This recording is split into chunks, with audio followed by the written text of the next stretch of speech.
أعلن عبد الله أغميمط الكاتب العام للجامعة الوطنية للتعليم التوجه الديمقراطي عن توقعات بتحسين ملموس في الأوضاع المالية للأساتذة بنهاية شهر مارس الجاري أو في الأسبوع الأول من شهر أبريل القادم.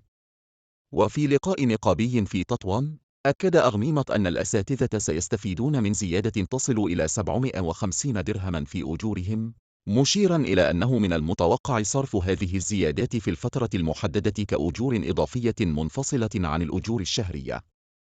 وأوضح أغميمط أن الوزارة قد بذلت جهودا كبيرة خلال الشهور الأربعة الماضية لتسريع عملية صرف هذه الزيادات نتيجة للضغط النقابي المتزايد. وأشار أغميمط إلى وجود تحديات تقنية تعترض عملية صرف الزيادة في دفعاتها الأولى، والتي تعود إلى اتفاقية دجنبر 10 بين الحكومة والنقابات التعليمية. ولكنه أكد أن الموظفين في قطاع التعليم سيحصلون على مستحقاتهم في أقرب وقت ممكن، مع البدء في حساباتهم من يناير 2024.